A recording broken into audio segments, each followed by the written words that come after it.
Hey, podcast listening people, welcome to another edition of B2B Mentors brought to you by our partners over at ProvenContent.com. I am honored to have you listening here today. We do everything from some of our solo shows, and we bring in top guests and experts and practitioners, business celebrities to help learn and educate and mentor you on B2B marketing, leadership, business development strategies.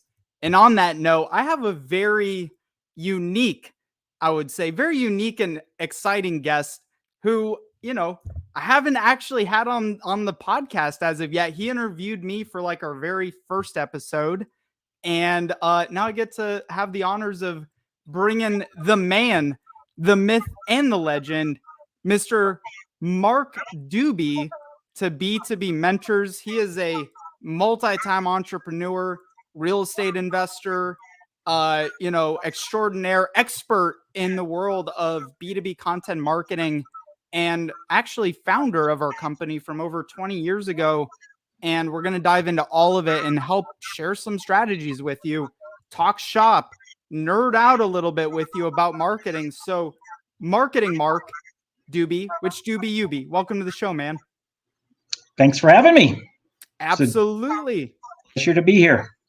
Is it a pleasure? I'm actually really excited because this will be fun. I mean, Marc, besides being, business partner, my best friend, the dude behind the scenes, but also, the visionary behind what we do here at ProvenContent.com. And, Marc, give a little bit, just for anyone who's not familiar with you, doesn't know about you, give a little bit of insight background as to what led you into where we're at in the business and in your life today. Yeah, well, we got the company started, like as Connor said, over 20 years ago. And it was based upon, I was a business consultant. And one of the things that I was trying to get my clients to do, and I just couldn't get them to do it, was to start communicating through newsletters with their current customers, their past customers, and prospective customers. And so the perfect tool to do that was email newsletters. And so we started out doing email newsletters for our clients. I used to consult with them and try to get them to do it. And even if they had writers and things, it took an extraordinary effort and concerted effort to be able to pull off newsletters. So instead of keep asking them about where's their newsletter and how come they can't get it out, I decided to put a team together and just get it done for them. And so that's really how we got our start. And you went from, was like before that, franchising Remax offices. Probably haven't talked about that much. I mean, what have you learned most from that experience that you've applied into the world of entrepreneurship and building the business that, you've built over the years? Well, I work for the very successful people who started the biggest and best real estate company in the world, Remax International. I had the unique pleasure of working with Dave Liniger and a lot of the top team there. I initially hired on as a franchise consultant, so I would go into areas. They sent me into areas that were just not doing really well. Maybe they got the wrong sub-franchisee in there, and it was just, kind of lagging along and kind of lackluster in certain areas. So they would send me into the areas that were the most challenging. And it was my job to try to increase the credibility of the types of franchisees that we had in those areas. And that's what I did. So in that experience, the thing that led me to starting Proven Systems Corp, which eventually morphed into ProvenContent.com, was that they had a newspaper that they would actually put out and would highlight success stories of different franchisees and different realtors around the country. And it was one of the most effective recruiting tools that we had. And so I just saw the power of being able to really kind of highlight successes and things like that. And it just worked so well. Once I left Remax, I decided to start a company in the B2B world that would, kind of highlight our clients' successes with their customers. And that's how we started in the email newsletter world. And looking at today where we've built things, and I don't know if I've ever even asked you this question before, but what is it on? Was it just it so happened to be your first handful of clients you got in the door? Like, why B2B? And that's all we do nowadays is strictly, B2B content for technical industries all across the board. Yeah, it seemed like our B2B clients had unique difficulties in being able to just to make it happen and knowing what to do with their corporate newsletters. And so that's where I kind of combined the concept of the Remax Times, which was that successful newspaper that we did for realtors. And I just kind of combined those two ideas and put them together and brought like a different level of enthusiasm, which B2B marketing at that point was very dry and technical and things like that. So we just brought in the highlighting of success stories and testimonials and some of the more exciting side of the results that our clients achieved for their clients and customers.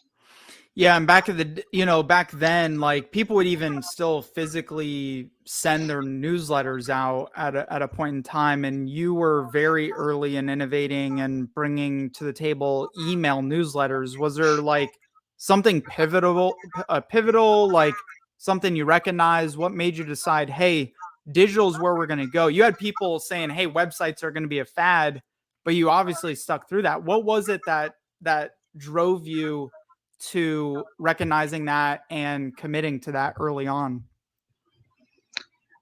I think that was from some statistics. While I was a sales and marketing consultant, the statistics were and probably still are that it's 7 times harder, more difficult to retain clients and more valuable to the company to retain than and much more costly bringing on new clients. And so most of our clients at that time were just not even communicating with their own customers.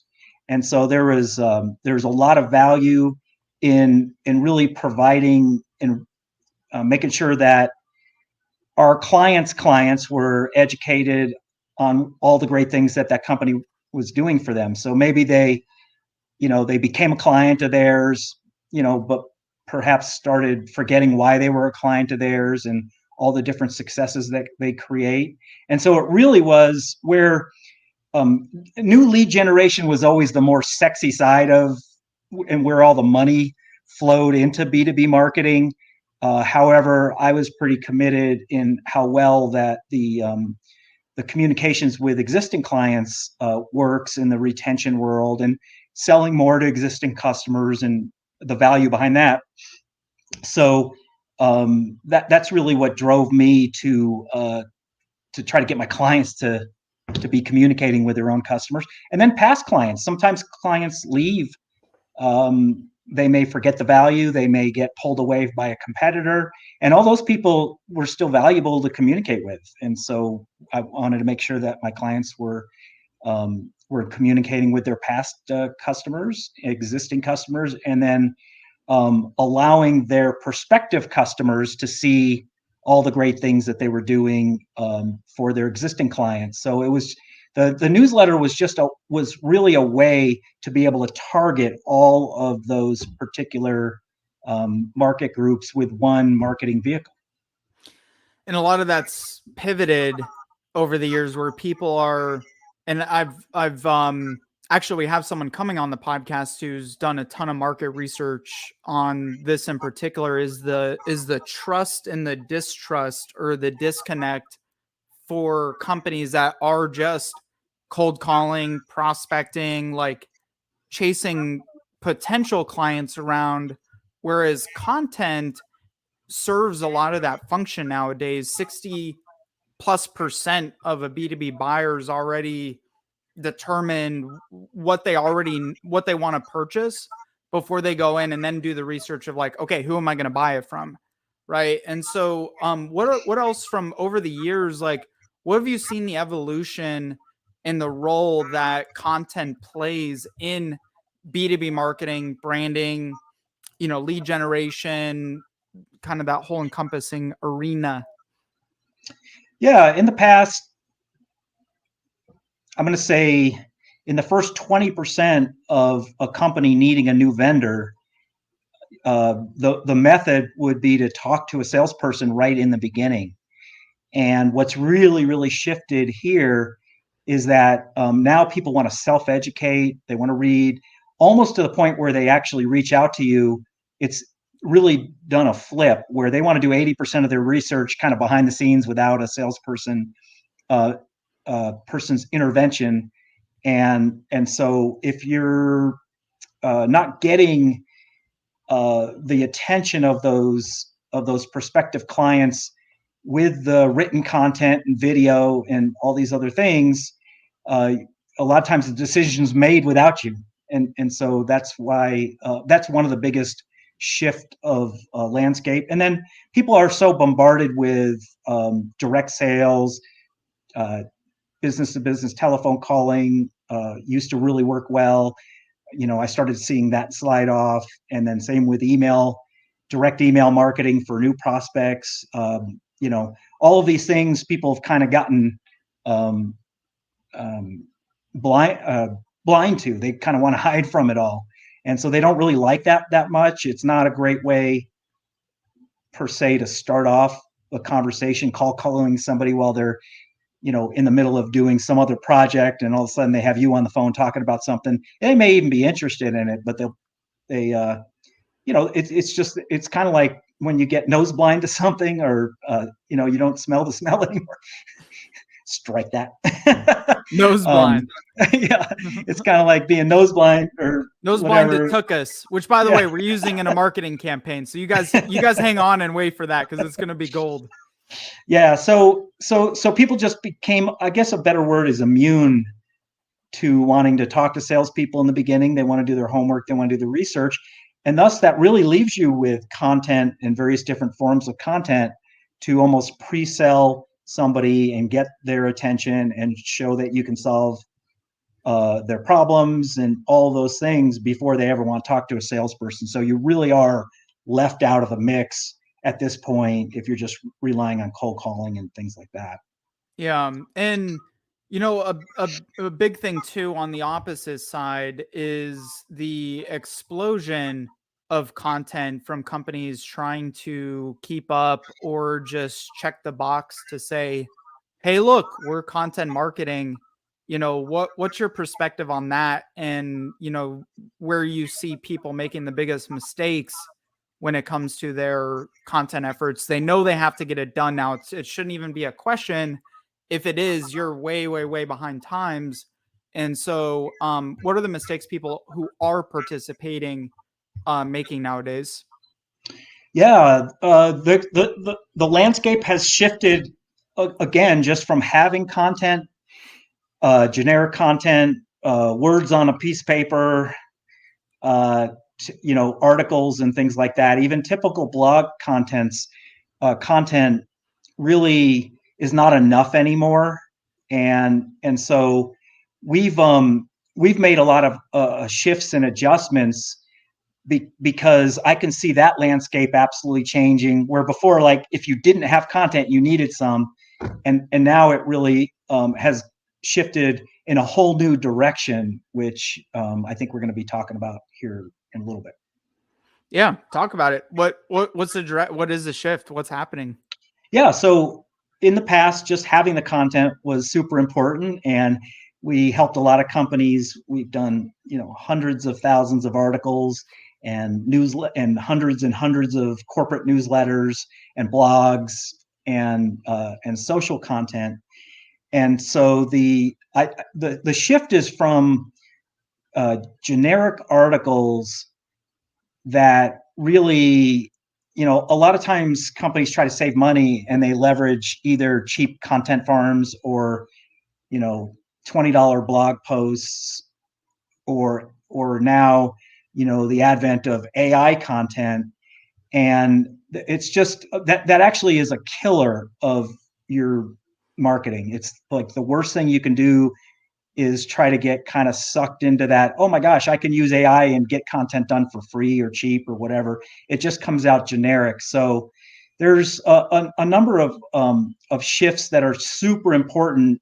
Companies really start thinking about and going away from just from the generic content to content which is much more based around your particular solutions, your client successes, how you've solved problems for your existing clients. People need to hear from your satisfied customers, and you just can't do that with generic content. So it really is, I guess we could call it building a case for your organization and building a case for social proof, which is what now is the driver of successful content. So companies that are still in that, oh, we finally have content, they really have to be thinking about how they're going to turn the corner and make that shift and not rely on, the enticing idea of being able to produce content cheaper using, just low cost methods or content farms. You actually have to go the exact opposite direction of where AI is leading you. And the exact opposite direction is digging down much deeper into the specifics of solving of your solutions and client endorsements and things like that. So this is what we're hearing and seeing a lot in the industry. Are you totally opposed to AI? Like, is there no way, method, reason, or rhyme to be able to get your content done through AI? Like, what's your perspective on that? I think AI is just another great research tool. And so I'm not opposed to AI in general. What I'm very concerned about is B2B companies thinking that they can solve their content problem or their content solutions and save budget by using AI. I think it's a great research tool. I think it's good at building out, maybe ideas that need to be fleshed out. But really, where the action is in B2B content marketing is hearing from your clients, written client success stories, where you can actually put your client's, picture on there, actual video of clients, making the client interaction much more real is I think the thing that AI can't do. And you don't want to be just putting words on the piece of paper or on your website or whatever. The other area that is super important that has to happen is just in the overall building that know, like, and trust factor with people. So B2B marketing started off very kind of like you could never, kind of like the Wizard of Oz. The wizard was always behind the curtain, and really the challenge now is to build that know, like, and trust factor and show people what's happening behind the scenes. They want to see the deep bench of knowledge you have in your organization, the unique software, the unique processes that you use, and the amazing people that you have. And so that is, how you build that know, like, and trust factor. So you kind of have to show what's going on behind the scenes a lot more than we did in the past, back in the advent of B2B content production. Yeah, and instead of like generic, high level, what's going on in the industry. Like people are tuning that out more and more. In the beginning, because there weren't as many people doing it, there's a lot of value in it. But now, like I've even audited a lot of the podcasts and videos and articles and stuff we've put out over the years, and we literally give out more for free, like detailed information on how to make yourself successful with your content than most coaching, consulting, other agencies, content producers do that charge for it. Because at the end of the day, people are going to recognize you're the expert. They're too busy to get it done. And that's why they're going to turn to your product and service.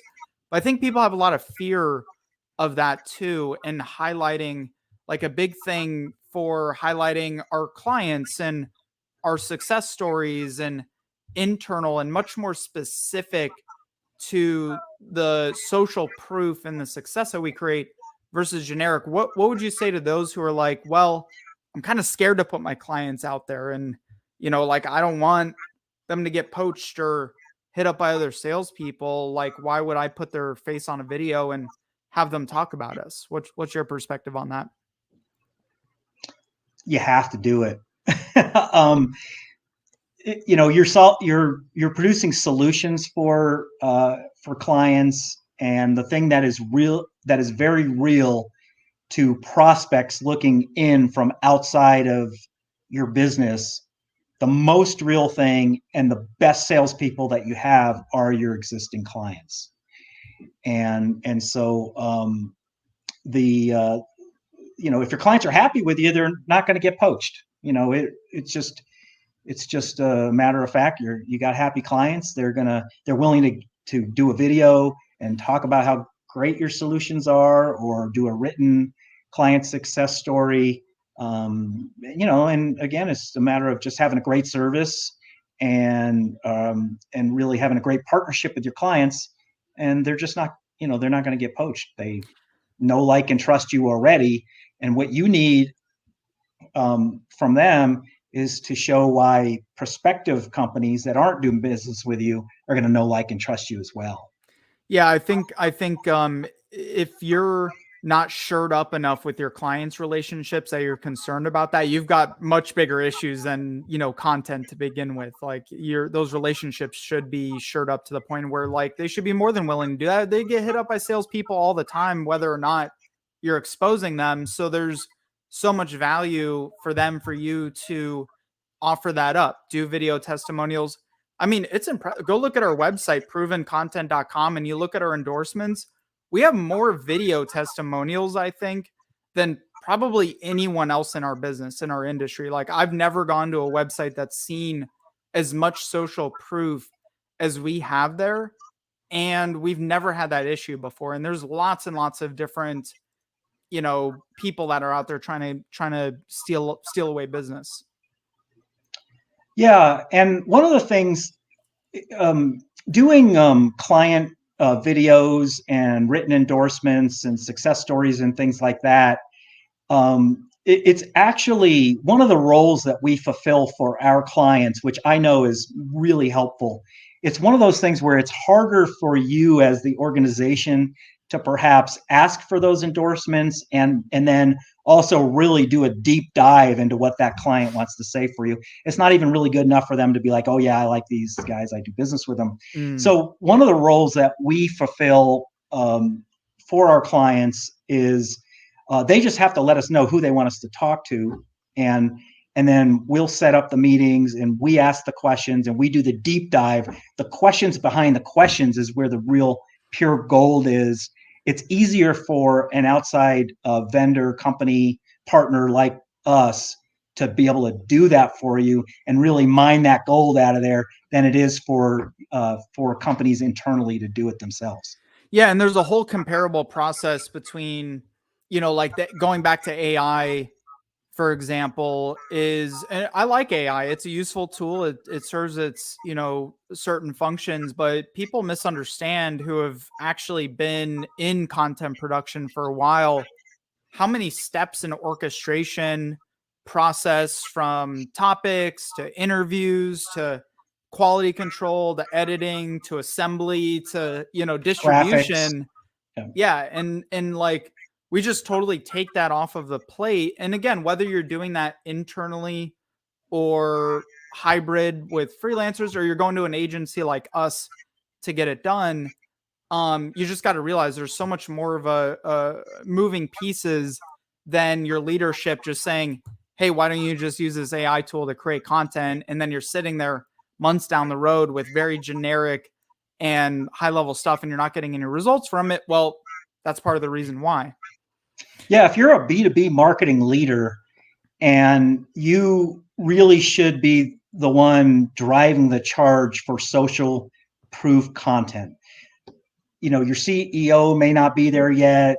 Your president of the company, various different levels in your organization, they may not be there yet, but it's super important if you are the person in charge of content that you really lead that charge, you make that shift, you really kind of get in there and understand the difference between generic content, just an article, words on a piece of paper, and really opening up your business, letting prospective clients see behind the scenes, see the deep bench of value that you create for your clients every day, see the happy, satisfied clients that you're working with and their success stories, and really doing a deeper dive into.